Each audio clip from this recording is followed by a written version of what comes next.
Bismillahirrahmanirrahim. Assalamualaikum warahmatullahi wabarakatuh. Okey, hari ini kita akan lihat bagaimanakah kita nak membanding dan mentafsir serakan berdasarkan histogram dan juga poligon kekerapan. Okey,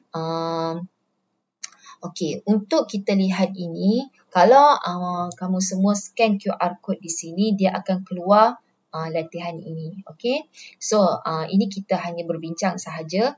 Okey, dia akan bagi bentuk-bentuk histogram yang ada. Okey, kalau kita lihat di sini, dia minta kita asingkan. Dia minta kita asingkan antara 1, 2, 3, 4 graf ini, mana satu histogram yang taburan dia simetri dan mana satu taburan pencong. Okey, so kita refer pada buku teks. Apabila kita lihat di sini, didapati bahawa bentuk taburan data adalah simetri. Okey, bentuk taburan data tu simetri bila apa? Bila keadaannya jika bentuk dan saiz taburan adalah hampir sama apabila dibahagi kepada dua bahagian, kiri dan kanan. So, kalau kita bahagi dua, kita potong tengah-tengah ini, bahagian belah kanan dengan belah kiri dia sama besar. Okey, dan terbentuk taburan yang simetri ini ada dua jenis, iaitu bentuk loceng. Okey, bentuk loceng begini. Satu lagi adalah seragam, lebih kurang je dia punya nilai kekerapan. Okey, itu untuk histogram simetri. Okey, jadi bentuk histogram simetri dia ada dua. Satu, yang pertama bentuk loceng, yang kedua adalah seragam. Yang kedua adalah histogram pencong. Histogram pencong kamu boleh nampak, dia akan pencong ke kanan ataupun yang kedua adalah pencong ke kiri. Okey? So, bentuk-bentuk lain dia ada bentuk U, bentuk J songsang, bentuk baimuat. Okey. So, kamu kena boleh ingat dan hafal bentuk-bentuk apa histogram terdiri pada dua, iaitu simetri dan juga pencong. So, kalau bentuk-bentuk lain, kamu boleh tengoklah dia kategori yang mana. So boleh lihat dan faham, ya. Okey, untuk contoh 5, kita lihat raja di bawah menunjukkan dua histogram mewakili masa yang diambil oleh 25 orang perenang dalam dua acara yang berbeza. Yang pertama adalah 100 meter gaya kuat lentang dan yang kedua adalah 100 meter gaya bebas. Okey, so kita lihat pada soalan A. Nyatakan bentuk taburan histogram bagi kedua acara tersebut. Okey, bentuk taburan histogram yang untuk kuat lentang, kamu nampak bentuk dia macam ni. So, bentuk apa? Dia merupakan bentuk loceng. Okey, kita tengok sama tak? Okey, yang kedua adalah yang straight je, lebih kurang je tinggi dia. Bentuk apa? Dia merupakan bentuk taburan dia adalah seragam. Okey, bentuk graf dia. Okey, bentuk taburan histogram dia. So, boleh ingat, ya? Okey, so settle. Yang kedua, acara manakah yang mempunyai serakan masa yang lebih luas? Okey, bila diminta serakan, dalam erti kata lain sebenarnya diminta cari julat.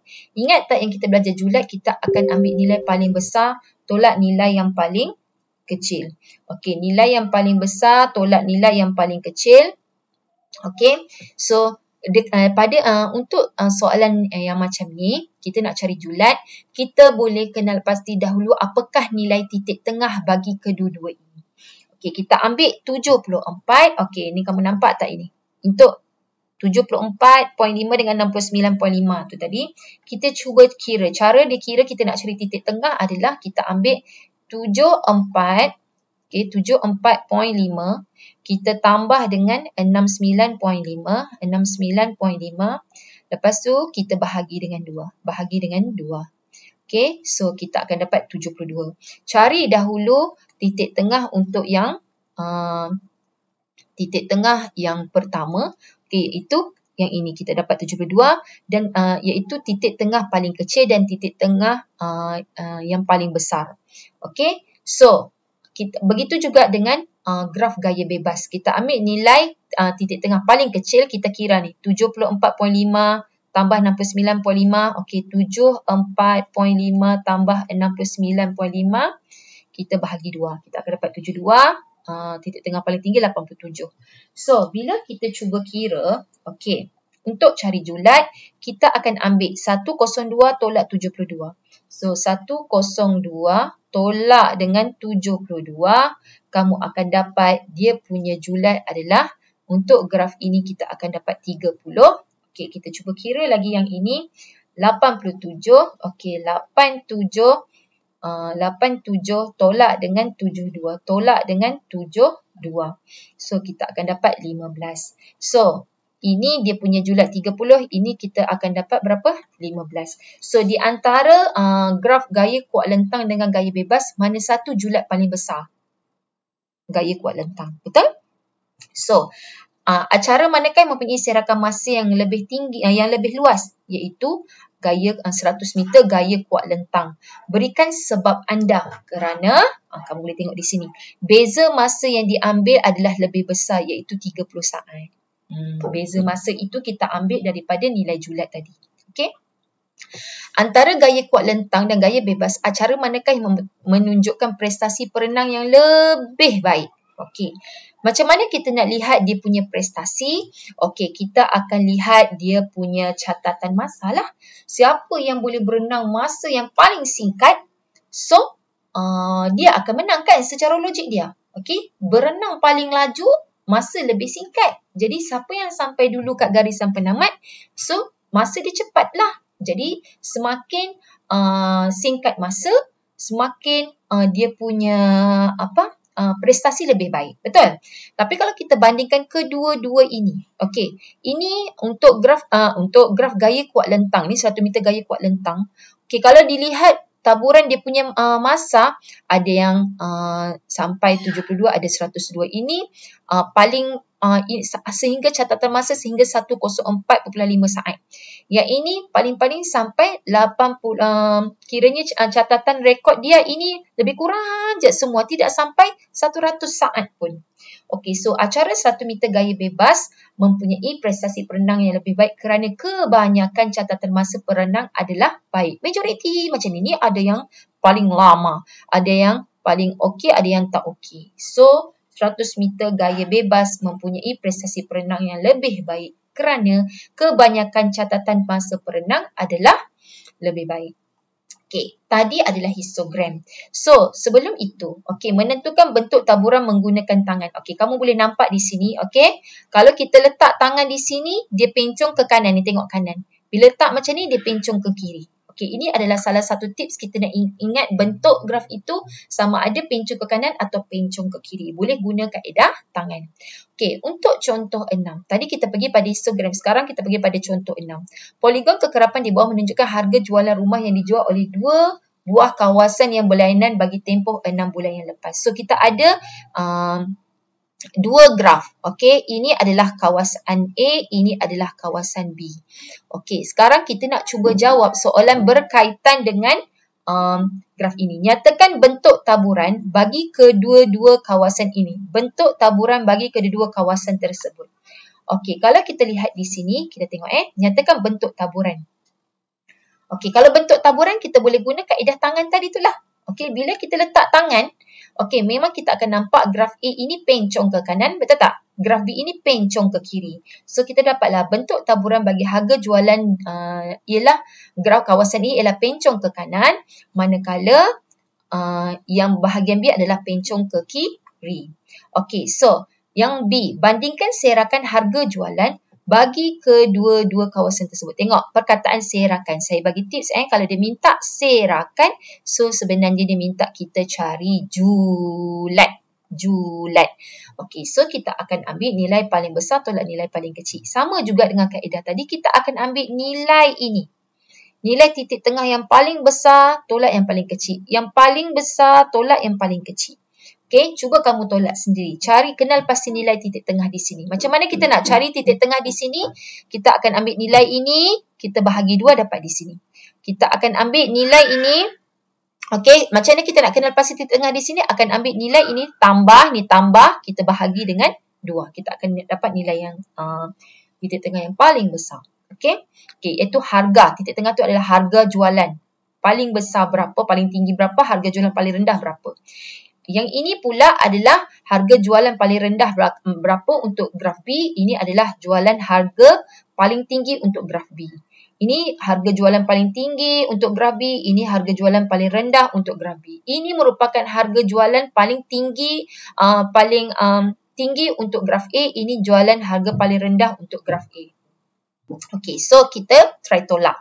So kita akan nampak serakan harga jualan di kawasan A dan kawasan B adalah hampir sama walaupun mempunyai bentuk taburan yang berbeza. Bentuk satu pencong kanan, satu pencong kiri. Cuba try kira dia punya serakan iaitu julat. Kita akan nampak dia punya adalah hampir sama. Okey, C. Pada pendapat anda, kawasan manakah yang mungkin mewakili kawasan bandar atau luar bandar? Okey. Kalau kita lihat di sini, harga jualan siapa yang lebih tinggi? Kawasan A ke kawasan B? Kalau kita tengok di sini, kita kena baca di sini. Macam mana kita nak baca di sini? Ini harga dia berapa? Ini harga dia berapa? So, 1, 2, 3, 4, 5, 6. Makin ke kanan graf, nilai harga rumah makin tinggi. So, dia punya harga ini semua tinggi-tinggi kawasan A. Kawasan B, kawasan yang paling banyak adalah yang pencong ke kiri ni harga makin ke arah ke sebelah kiri, betul? So, di sini ni kita boleh nampak harga kawasan A adalah merupakan kawasan bandar kerana kebanyakan harga rumah adalah kawasan A kebanyakannya mewakili kawasan luar bandar kerana kebanyakan harga rumahnya adalah rendah. Okey, manakala kawasan B mempunyai kawasan bandar kerana kebanyakan harga rumahnya adalah tinggi. Oh, kejap.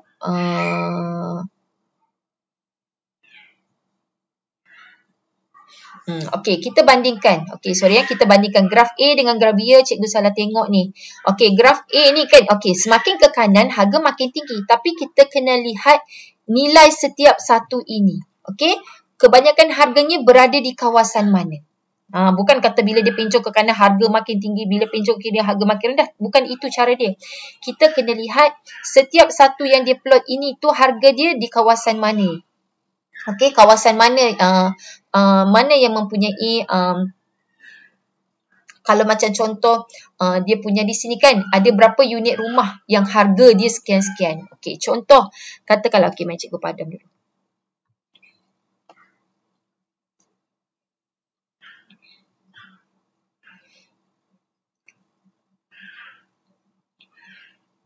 Okey, ini merupakan harga, ini merupakan kawasan A, ini merupakan kawasan B, betul?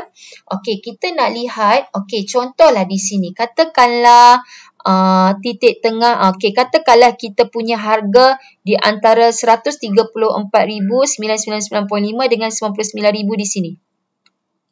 Okey. Untuk yang dekat sini ni, untuk graf B, hanya tiada harga yang di sini. Tapi bila kita lihat di sini, okey, di sini, okey, so majoriti harga rumah ini ada 20. Okey, ini ada, kita tengok kekerapan dia, 18.